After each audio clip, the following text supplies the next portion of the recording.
Nous sommes ici aux 5e édition des rencontres internationales PPP. Vous avez un PPP qui est en pleine construction par Vinci sur la commune ou la communauté d'agglomération de Nice.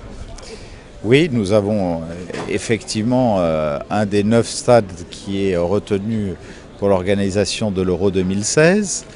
que nous inaugurerons en septembre 2013 pour l'accueil par la France des Jeux de la francophonie, les 7e Jeux de la francophonie après ceux de Beyrouth en 2009, qui est une arène multifonctionnelle d'un coût de 250 millions d'euros, qui accueillera également le Musée national des sports, qui est à Paris sur une toute petite surface et qui sera définitivement implanté à Nice sur près de 4000 mètres carrés. Et donc cet ensemble n'a pu être réalisé que dans le cadre d'un dialogue compétitif extrêmement acharné qui a permis à la collectivité de voir le meilleur projet retenu. Il est aujourd'hui en cours de chantier et je suis convaincu que dans cette période de crise, dans cette période où c'est l'investissement public et plus particulièrement celui qui vient des collectivités que nous pouvons continuer à soutenir activement l'emploi, l'investissement, l'aménagement du territoire dans notre pays, que la procédure du partenariat public-privé, si elle ne peut pas être la seule pour financer les équipements de l'État ou des collectivités, est une de celles qui permet en tout cas de garder un rythme extrêmement soutenu pour nos investissements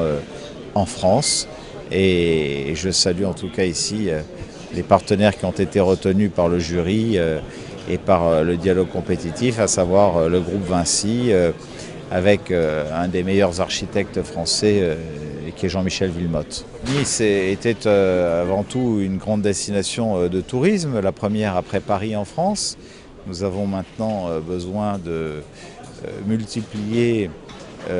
nos activités pour ne pas être sur une mono-activité en termes d'emploi. C'est maintenant les éco-industries, c'est la croissance verte, notamment avec une opération d'intérêt national au cœur de laquelle se trouve le futur Nice Eco Stadium, mais où nous aurons aussi une grande écocité, un grand pôle multimodal en liaison avec l'aéroport international qui est le 2e de France, financé par le grand emprunt national pour partie, et là aussi où les partenariats public-privé devrait permettre un effet levier de 300 millions d'euros d'investissement pour pouvoir en faire le plus grand lien intermodal entre aéroportuaire, ferroviaire, tramway, gare routière, liaison routière,